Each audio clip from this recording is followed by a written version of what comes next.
make you different? What make you so special? When everybody left the practice, it will be back there and be practicing and practice. So all the free kick you see, like, Ronaldo, is extra hours that are being put on, isn't it? So for you to be an expert, for you to be a genius, they said you're going to spend 10,000 hours. 10,000 hours. Now, I want some of you are mathematicians.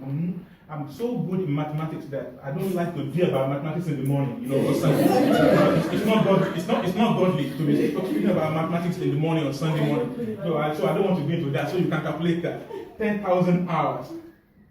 Now, so this morning takes me to the book of we're going to read now, which is Philippians 2, 12 to 21. Work it out. What did I say? Work it out. Yeah, if I say walk, that is, if you say that in Nigeria, I say walk. What do you say? Walk. I said some walk to somebody. I said, you want me to walk with you? I had to learn about this British accent and bite your teeth and everything. Work it out, man. Work it out. Huh?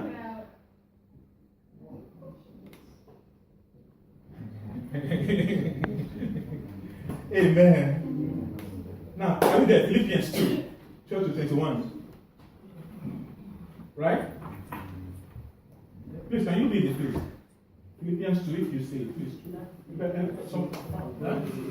Philippians 2. Therefore, my dear friends, Yeah.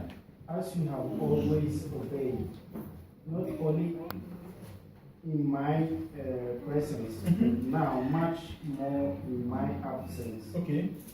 continue to work out your salvation. Now, continue to do what? Work out.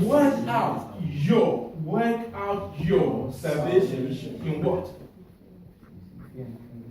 With fear and trembling, for it is God who works in you to will and to act according to his good purpose. Do everything without complaining or arguing, so that you may become blameless and pure, children of God without fault. It's a crooked and deprived generation in which you shine like stars in the universe, as you hold out the word of life, in order that I may boast on the day of Christ, that I did not run or labor for nothing, but even if I am being poured out like a drink offering on the sacrifice and service coming from your faith, I am glad and rejoice with all of you. So you too should be glad and rejoice with me. Amen. Now, this is Mr. Paul. Paul was in prison at this particular time when he was written this letter, and he was written to the people at Philippi. The people at Philippi are Greeks, and some of them are Jews that gave their life to Christ, and they become a church. And it was Paul that planted this church. But he was in a prison when he was writing this letter, right? So just to get the background. Now, he was not telling them, when you look at chapter 2, he was talking about the image of Christ. Let this mind be in you, the mind that's in Christ Jesus. Now, there are things that is coming up that I want us to look at, work it out. Now, there was an era where the church goes into the church of the Holy Spirit. Like everything is you walk to receive the Holy Spirit and it's good. The Holy Spirit is good because without Holy Spirit, you cannot move forward. Amen. So the Holy Spirit is the engine, is the power. Then people go into the same element of the Holy Spirit. Then there was a time that it comes another church, the church going into the area that you got to do work. You got to work, you got to do things, you got to do things. And that is why when you look at the book of Ephesians, it said, your salvation is not by works. Right? But here now, the Bible was telling us that wipe out your salvation in fear and trembling. It looks that is contradictory, isn't it? Isn't it? It looks like there's a contradiction. One passage was saying, it's not by work. Another one says, so you got to work out your salvation and fear and trembling. Then I want to say this morning that, when we look into ourselves, when we look into our society, let's look at the human race thing. God made a tree, but God did not make a chair. Does that make sense? God created trees, but God did not make chairs. Who made chairs? It's me.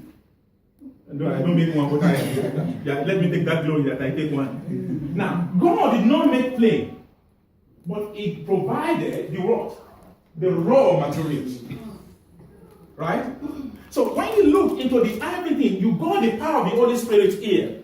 Now the church started going into era. There's an era where you said, we come to the church and you got to look gloomy.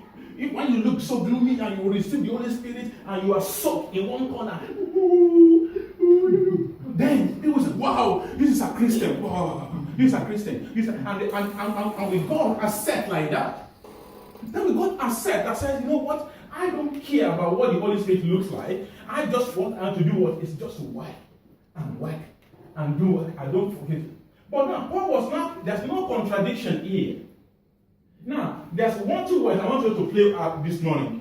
The first one he called assentia. Assentia means is the mental assent or mental acknowledge of something in existence. I know that something exists. Assentia means that you understand that something exists. Now let me go this way now because I want to have it. When you look into Africa, when you look into Asia, when you look into some poor countries, you see Congo, they say that in Congo got the richest mineral resources in the world. But they are what? Huh? They are what? They have the mental knowledge, there's a mineral there, but they are still poor. So that's why Paul assented. So you can have a knowledge. You can come to the church. You can read the Bible. You can do everything. You can have the Holy Spirit. I'm full with the Holy Spirit. Yeah, you can have it as a mental knowledge. It's possible. But fiducia, which is the second one, called fiducia. I thought I was going to put it. Sorry. Fiducia means it's more than mental knowledge. It involves a trust in something or giving over to it. So we got one assentia, which deals with the Holy Spirit. Then we got fiducia, which says, I got the Holy Spirit here. But also, what Paul was saying is, it's not that you just receive the power of the Holy Spirit inside you, but as a Christian, you got a part to play to make the Holy Spirit to work inside you. Does that make sense? Now, there's point, I'm going to relate this into a family life, I'm going to relate it to a youth life, I'm going to relate to a kid's life. Now, when you get somebody, you're close to somebody, you met somebody, when I met my wife, I love you, I don't love you, everything I do that. Now, that's a step. That's a mental knowledge. But it doesn't end there. And that's why I encourage the youth, when you met somebody, especially some of the young ones, when you get to uni, now go to stage, in your life, whether you like it or not, somebody will come to you. Are you okay? Yeah. Do you want to eat? Yeah. Our first fighting is when she prepared food, I didn't eat the food. No, she prepared food. When you are courtship and she prepared the person you want to marry, I said, and for the jam. By the way, pan the jam, and she can't pan jam because she take extra effort to pan that jam. So it's an effort for her to do. Then I go there, I say, no, I don't want it. So I just said, hey, and I can see her face change. It's the worst. I don't know. Then at that time, I don't know. So I can see her face change. Her face change. Then I was thinking, if I'm not hungry, why are you fretting out? What are you fretting about? Whether I ate or not? What's the problem? And I can see her face. She didn't say anything. Then I went there. I went to my best man. I said, he said these people that were going to marry, this girl that she prepared for that. I went to my best man and said, you don't do that. Even if you don't know, if you buy it. Yeah, that's what I'm going to go inside the car. It's like I'm like dog. He do that. He went to the car. And I went to the car. He got to say, my dear, I want to beg you. This one doesn't know anything. He doesn't know how to treat her. why should we get that? And so, but what I'm saying is, in the process, in that phrase, it's like the Holy Spirit, you got that, but you don't know the full manifestation of what's going to come up. So you got that inside you, you got that, I don't know. But when was I getting into the marriage? I'm using marriage as an illustration this morning to get the point. When we go to the marriage, then I get getting to know that it's not just about getting married. There are other things that follows it. It's like benefit with what? With extra. And if something is attached to what I got, because I got somebody that is coming with a baggage, and she got me, I'm coming with my garbage. The two garbage is coming together. Wow.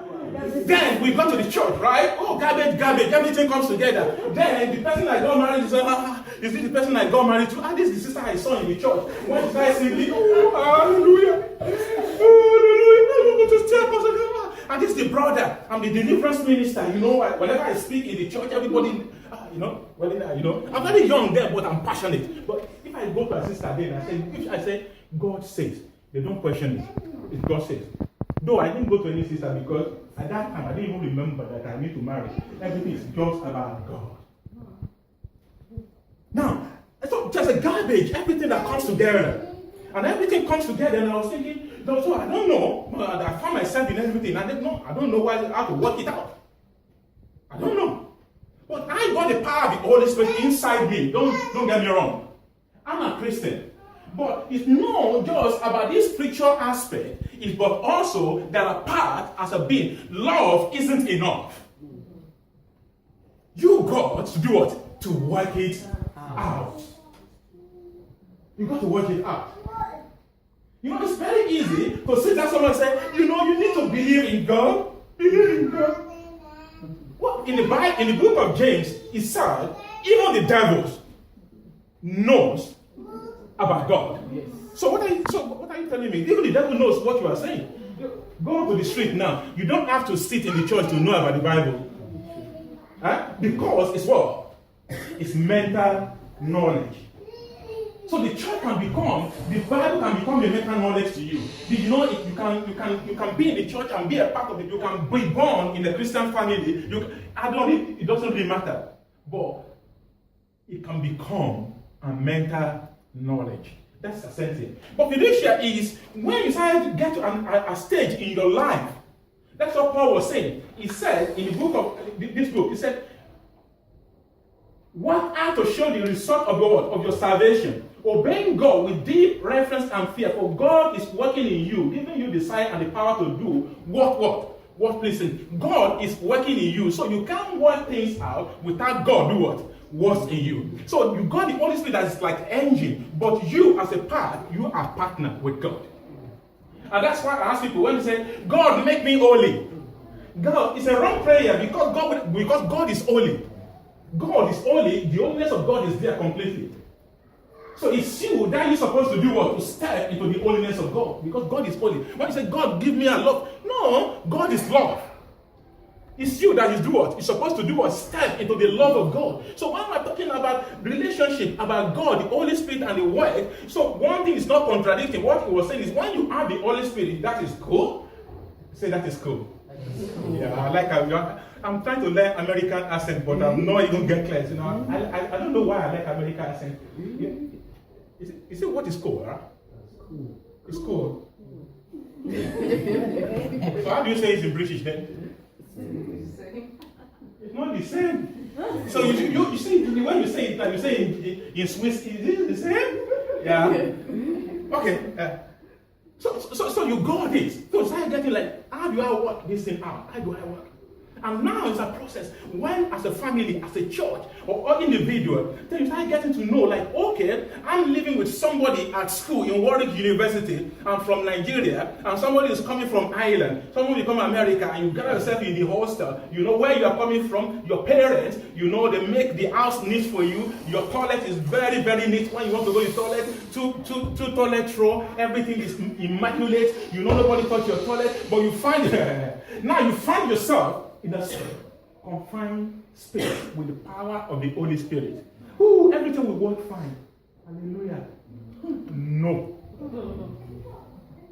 I have to say to somebody, I said, If you want to know a Christian right in the church now, as we are sitting down, all of us now, I'm not talking about that church, let God bless us.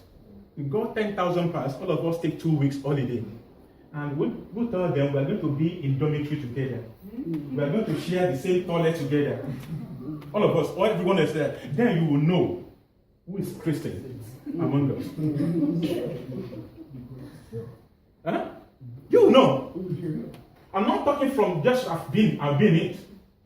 When I was in the mission, people that come with Holy Spirit, when they come, they got all this certificate. What's your salvation experience? Oh, I saw the heaven open. And when the heaven was open, I saw the angel come upon me, and I gave my life to Christ. And when I gave my life to Christ, and I was shaking. And when you write all this application, you yourself, you feel like, wow. You ask yourself, am I a Christian? You start asking, am I a real Christian? And now when they come, and our leader, then we say, what? I thought with all this experience he wrote today, why is he living a life contradictory to what he's saying? Because what happened is, you got the power of the Holy Spirit, but there's an aspect where you got to go to that when the conflict comes, how do I handle it? No, you have the Holy Spirit, but the Holy Spirit is there to say, don't do this. But when somebody is stepping on your toes, when somebody comes, you go to the toilet you clean very nice, and suddenly somebody go there and, not poo-poo, but mess it up. Now, what you're telling me, you just go away, isn't it? You scream. You scream.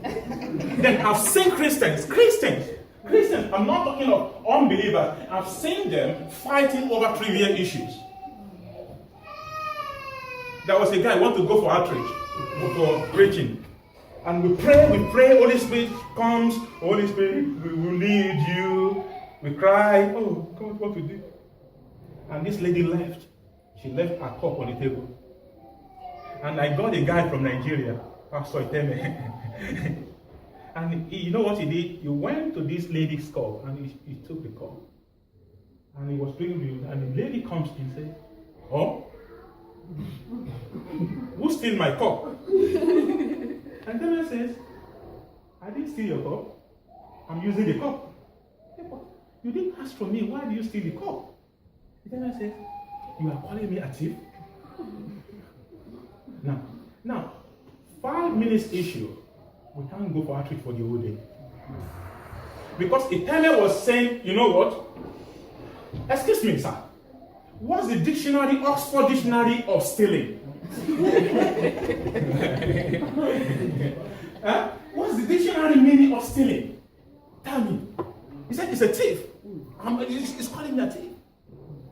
Then you can't tell me that Iteme is not a Christian. You can't tell me the other guy is not a Christian. What I'm saying is, there are things that will happen. There are things as a Christian, it's not just being about passive. It's not just talking about the Holy Spirit. It's not just talking about being showing love. It's about, get involved, in it. So you can be talking about going to the gym. Some of us are very good with that. You can look on YouTube how people are carrying everything. But you don't go there, no. You don't go. I know. I don't want to bet you don't go there. That's why I'm looking at this. But you know what? There's nowhere in the Bible where the Bible says you got to exercise your body. Even in fact, it said bodily exercise, profit what? But nothing. Listen. But you want to tell me that it's not good? No, is it not good? I told you at the end of this message, you are going to buy treadmill, isn't it? Now, I look at my family, I like sport and I involve in a lot of exercise. When I see anything aerobic, so they know me as a researcher in our house. Every week I come with, when I read something like this is good, I will try it. I'm very adventurous. But I'll be minority in the house. So to convince them, it's a big issue, even for them to eat fruit and vegetables.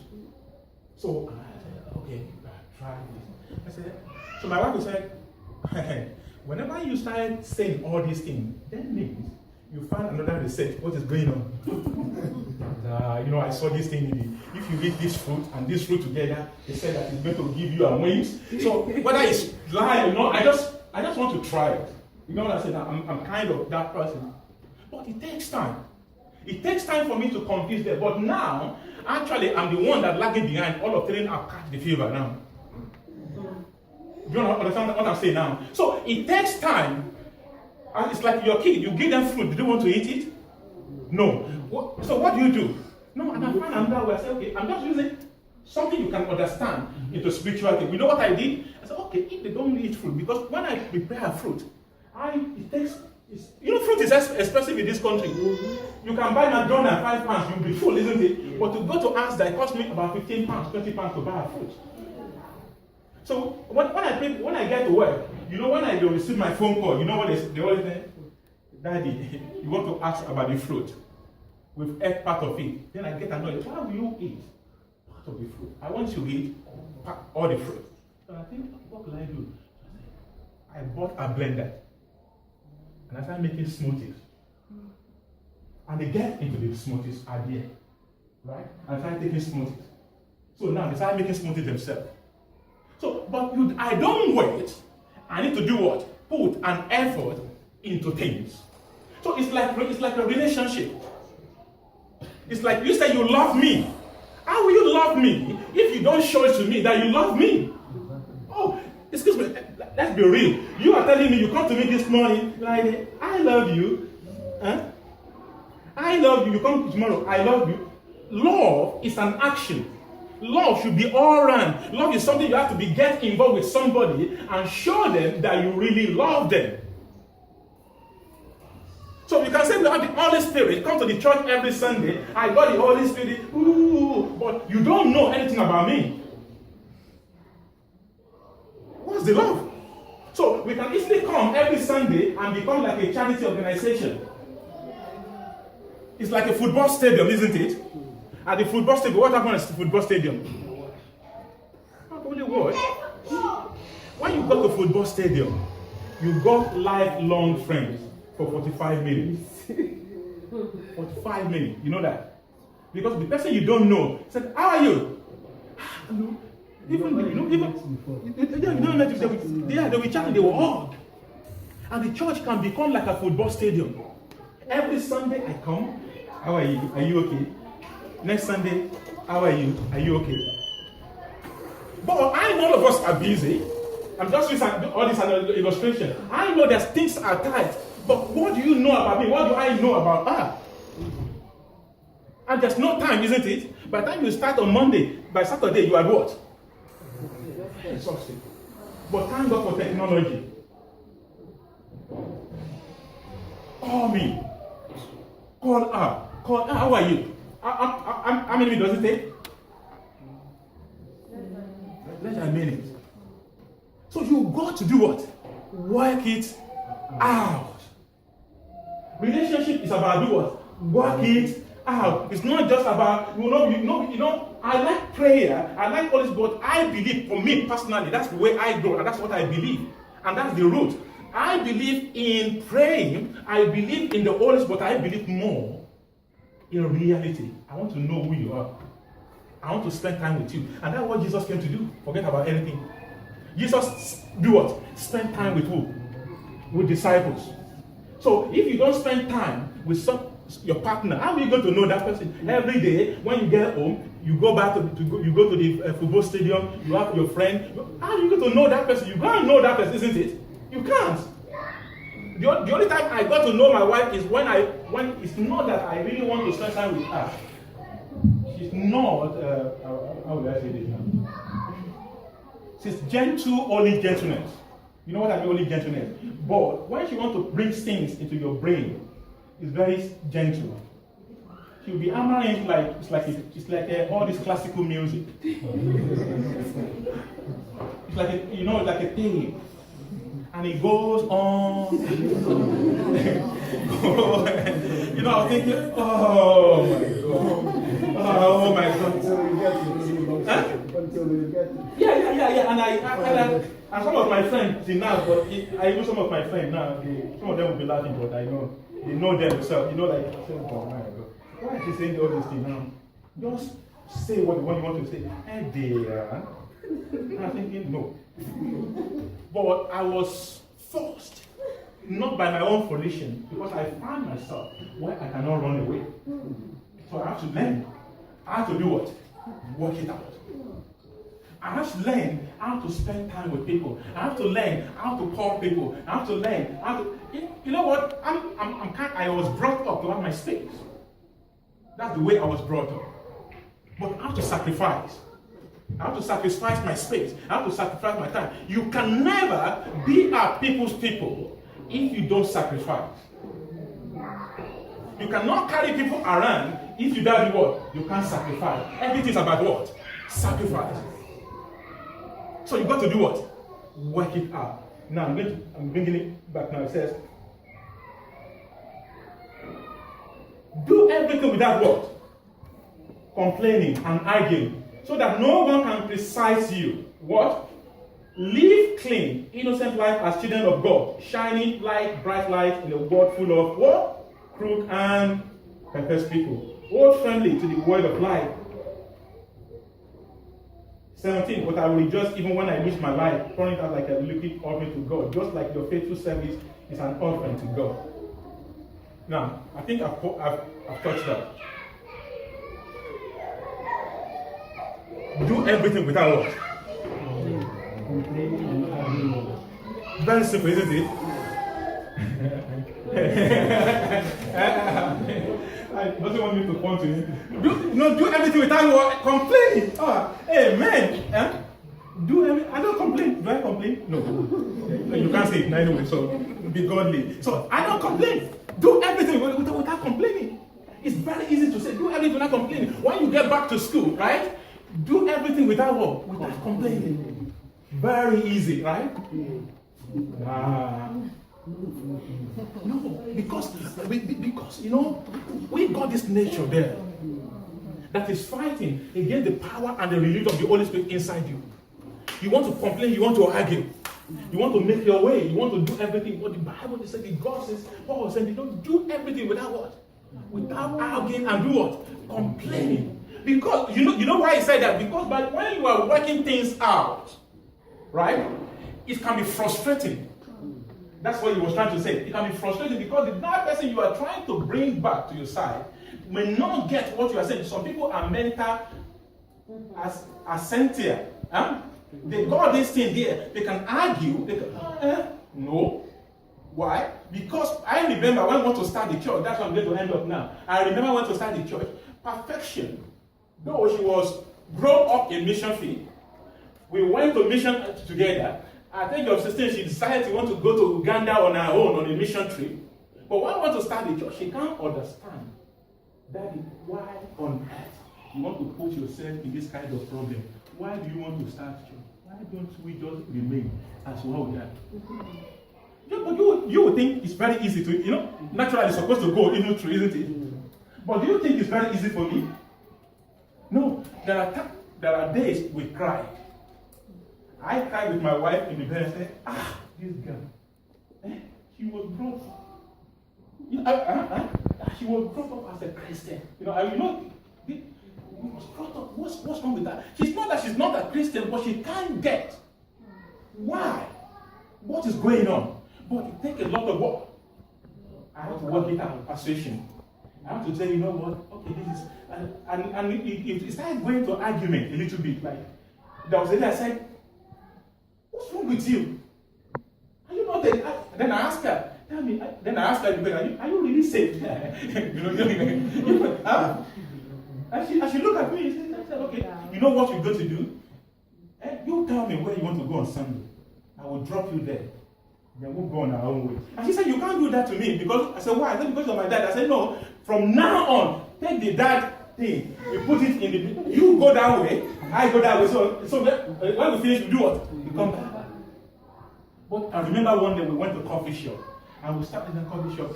And this one investor, I don't know what he was doing. And she looked at me and she said, I got it now. I think I got it. Why you want to do this? And the same person that was struggling 1 year plus ago, now is the same person now that put everything inside it. It's the same person that is now pushing me on Sunday or before even on Sunday. Daddy, what is the message? What do you think we should do?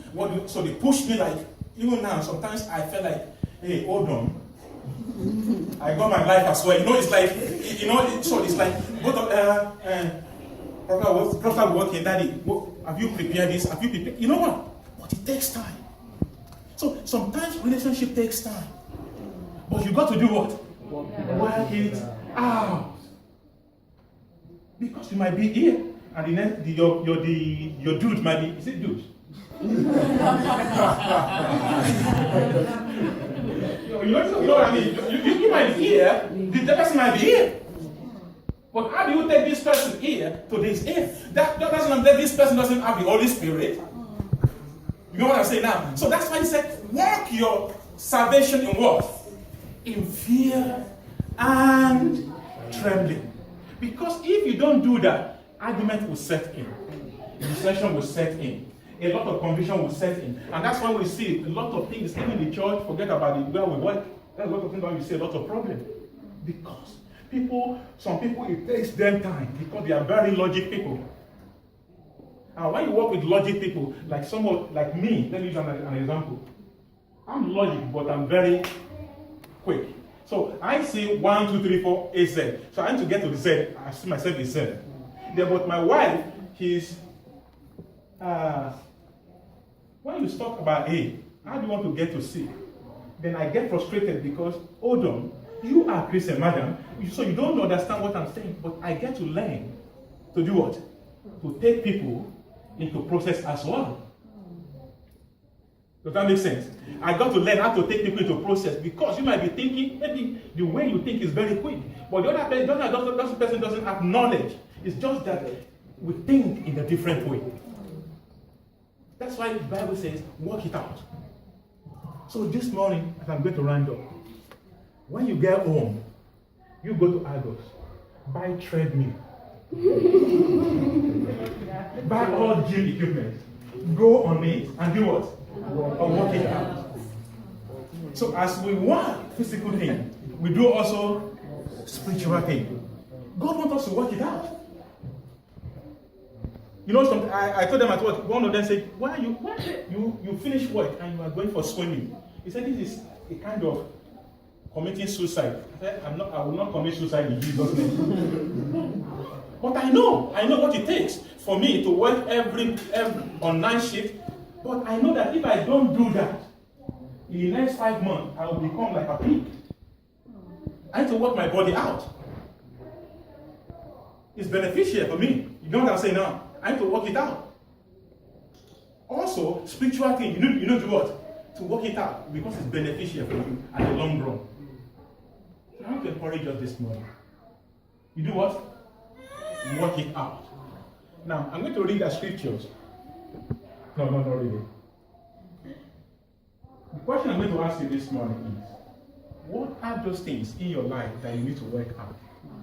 What are those things in people's life that they do what? They need to work out. Everybody knows me. And she will say, Katie is here. You want to speak to Katie? And they will take phone. Hey, hello.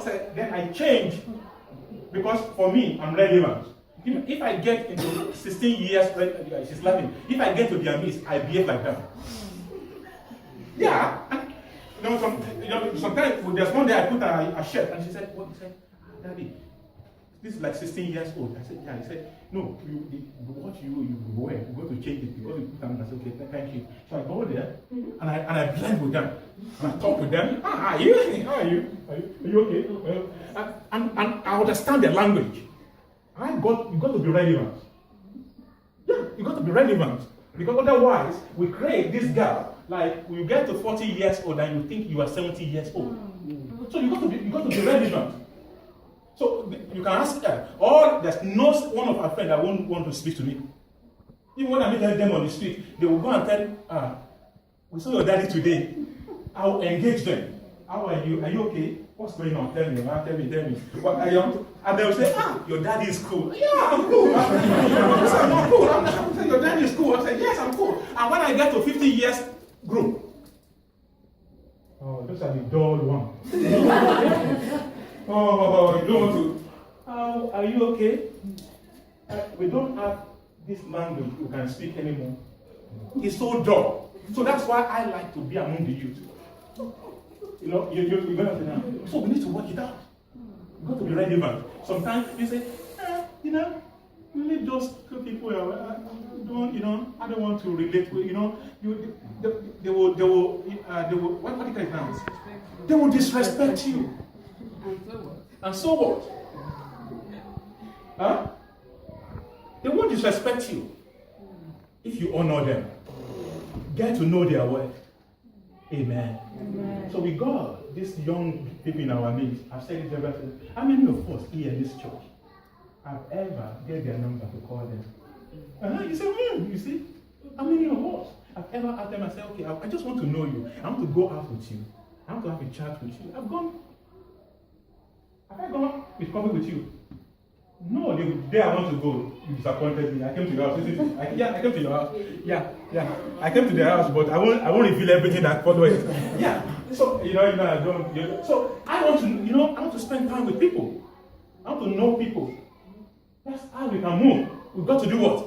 Work it out. We cannot just be coming to church every Sunday and we think that church is just to Holy Spirit. Yes, I love that. But Christianity is practicality and also to combine it together. Amen. Amen. So men in this church, we are going to go for soup, pepper soup.